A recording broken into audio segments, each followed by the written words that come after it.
नमस्कार विद्यार्थी मित्र हो, पुन्हा एकदा तुमचं हार्दिक हार्दिक स्वागत आहे आपल्या नवीन लेक्चरमध्ये, ज्याचं नाव आहे वेव्ह ऑप्टिक्स. हा आपला टॉपिक चालू आहे. त्याच्यामध्ये आपण लाईटला वेव्ह मानलं होतं आणि आपण वेगवेगळे फिनॉमिना एक्सप्लेन केले होते, त्याचे एक्सपेरिमेंट बघितले होते आणि एक चमत्कारिक घटनासुद्धा बघितली होती, इंटरफेरन्स नावाची, डिफ्रॅक्शन नावाची. अगदी चमत्कारिकच घटना होती.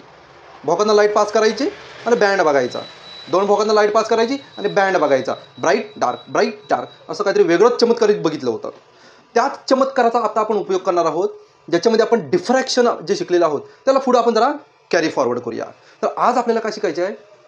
रिझॉल्विंग पॉवर. आता रिझॉल्विंग पॉवर म्हणजे काय? रिझॉल्व म्हणजे सॉल्व्ह करणे असतो.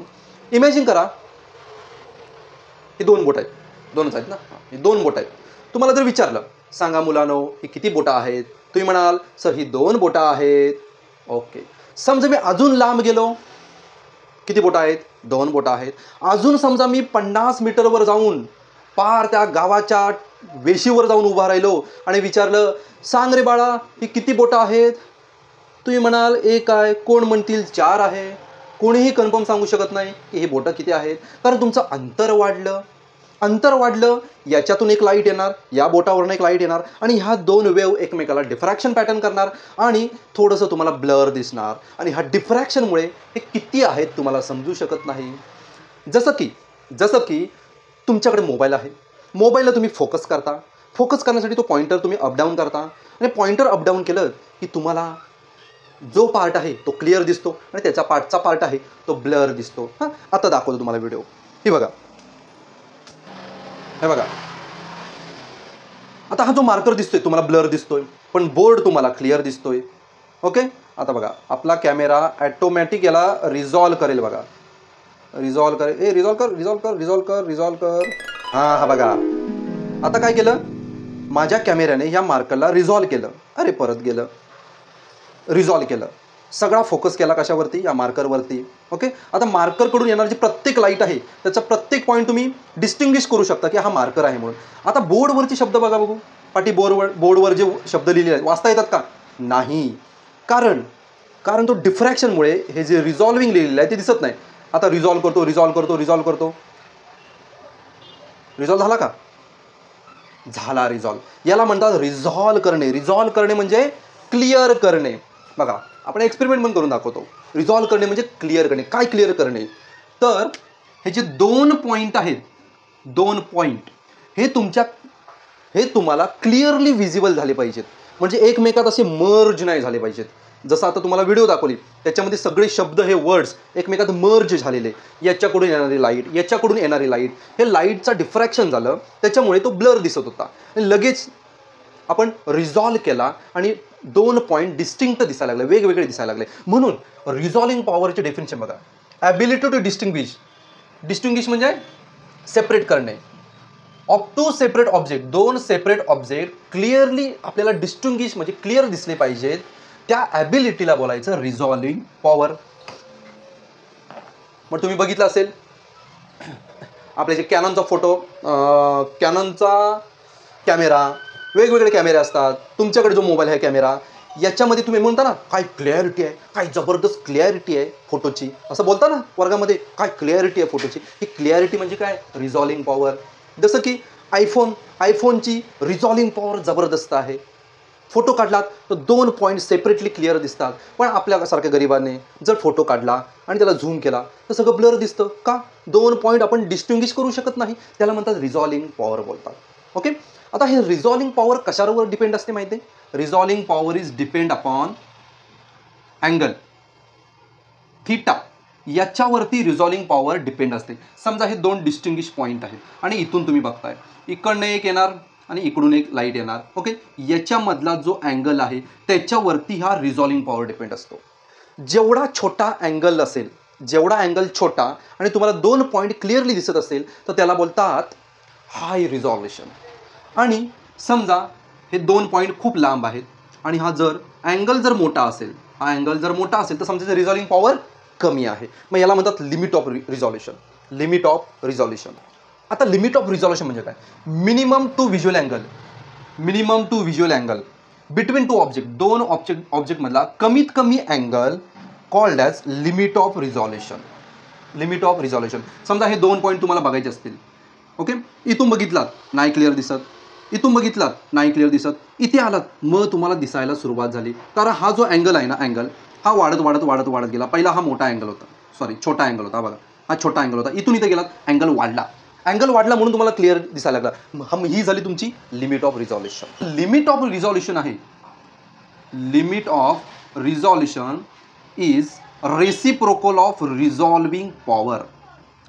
दिस thing you should know. This thing you should know. Limit of resolution is a reciprocal of resolving power. का reciprocal सांगतो?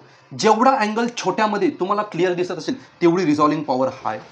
जर अँगल मोठा ठेवून जर तुम्हाला क्लिअर दिसत असेल मग त्याची लायकीच नाही, मग त्याची रिझॉल्विंग पॉवर कमी झाली. ओके, आता बघूया रिझॉल्विंग पॉवरच्या क्रायटेरिया काय. क्रायटेरिया म्हणजे कधी समजणार की बाबा क्लिअर झालेला आहे आणि कधी समजणार की थोडंसं ब्लर दिसते, क्लिअर दिसत नाही. त्याला म्हणतात क्रायटेरिया. हा क्रायटेरिया कोणी तयार केला आहे?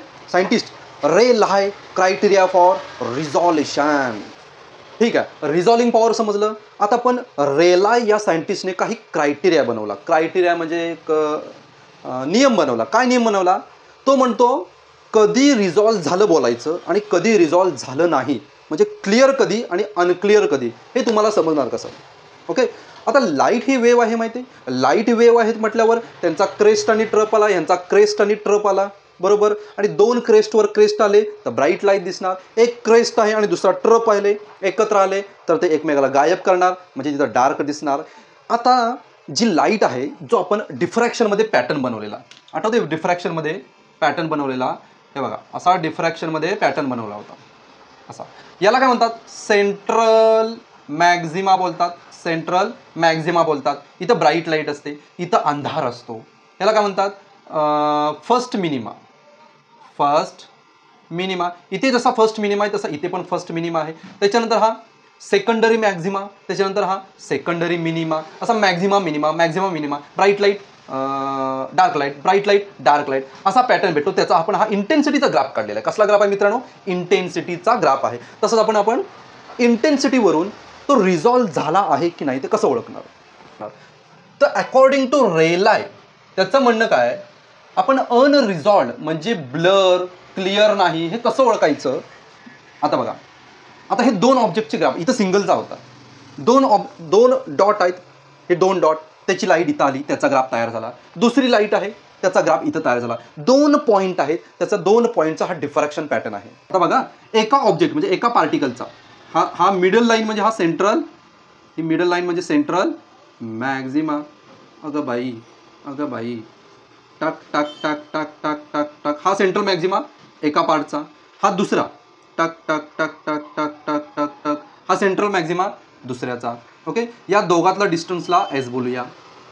एका पार्टिकलचा सेंट्रल मॅक्झिमा, दुसऱ्या पार्टिकलच्या लाईटचा हा दुसरा, या दोघातला डिस्टन्स. ओके, हे बघा पहिला क्रायटेरिया, जर एस हा डेल्टापेक्षा कमी असेल, डेल्टा म्हणजे काय, हा एस झाला आणि हा डेल्टा. एस म्हणजे separation between central Maxima, separation between central Maxima if separation between central Maxima काय इज लेस दॅन, हा कमी आहे कोणापेक्षा?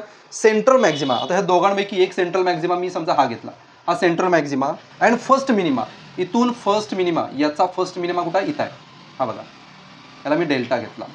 जर एस हा या दोघांच्या डिस्टन्सपेक्षा कमी असेल तर तुम्हाला तो अनरिझॉल्व दिसणार, क्लिअर दिसणार नाही, क्लिअर दिसणार नाही. पहिला पॉईंट समजला? ओके. दुसरा पॉईंट, जर दोन्ही सेम असेल तर, दोन्ही सेम म्हणजे काय? हा सेंट्रल मॅक्झिमा, सेंट्रल मॅक्झिमाचं डिस्टन्स एस आहे.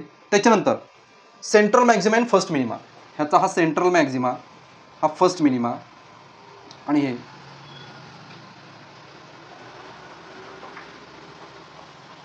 हां अशी लाईट आली. हां जरा थोडी ॲडजस्ट केली, थोडीशी ॲडजस्ट केली. ओके, हे बघा, हां याचा सेंट्रल मॅक्झिमा आणि याचा मिनिमा. आता हे दोन्ही पण इक्वल आहेत, दोन्ही पण इक्वल आहे. जर दोन्ही पण इक्वल असेल, याचा सेंट्रल मॅक्झिमामधलं डिस्टन्स ते किती? एस आहे. आणि सेंट्रल मॅक्झिमा आणि पहिला मिनिमा याच्यातलं डिस्टन्स हे दोन्ही जर सेम असेल तर आपल्याला ही लाईट जस्ट रिझॉल्व दिसणार. जस्ट रिझॉल्व म्हणजे थोडीशी क्लिअर दिसायला स्टार्ट होणार. ओके, इज लेस दॅन काढा आणि तिथे इज इक्वल टू टाका. इज इक्वल टू झाला, हा झाला सेकंड पॉईंट. आता थर्ड पॉईंट हे सांगतो तुम्हाला क्लिअर कधी दिसणार. क्लिअर क्लिअर म्हणतात वेल रिझॉल्ड. वेल रिझॉल्ड कधी बोलायचं, एकदम क्लिअर कधी बोलायचं, जर एस म्हणजे या दोघांमधलं डिस्टन्स हे मोठा आहे कोणापेक्षा, डेल्टा. डेल्टा म्हणजे काय, पहिलाचा मॅक्झिमा आणि दुसऱ्याचा मिनिमा. या डिस्टन्सपेक्षा हे डिस्टन्स किती आहे, डेल्टा, आणि इथून हे डिस्टन्स किती आहे, S. S is greater than this distance, then it is called as well resolve. आता हा मार्कर दिसतोय तुम्हाला. ओके, अनरिझॉल्व दिसतोय. थोड्या वेळाने तो रिझॉल्व व्हायला स्टार्ट होणार, रिझॉल्व व्हायला स्टार्ट होणार. हा झाला वेल रिझॉल्व. आता याच्यामध्ये distance between two central maxima आणि distance between central maxima and first minima S मोठा आहे, त्याच्यामुळे हा मार्कर तुम्हाला क्लिअर दिसत आहे. तर असं हे साधे सोपे इझी क्रायटेरिया होते. ओके, हां, आता हे जे दिलेलं आहे वर्डमध्ये ते तुम्हाला क्रॉप करून ह्या बघा, ह्या नोट्स आहेत, या नोट्स कॉपी करा, त्याच्यावरून हे ग्राफ काढा. 3 मार्काचा क्वेश्चन असतो, 3 पैकी 3 आरामात भेटून जातील. काय, रेलाय क्रायटेरिया पाठ कराच, बोर्डाचा फेमस क्वेश्चन आहे हा. पुढच्या व्हिडिओमध्ये आपण रिझॉल्युशन पॉवर बघूया. Resolution power 2 point object, 2 line object, मायक्रोस्कोपचा आणि टेलिस्कोपचा. भेटूया पुन्हा एकदा पुढच्या व्हिडिओमध्ये. तोपर्यंत ही व्हिडिओ मित्रांना शेअर करा.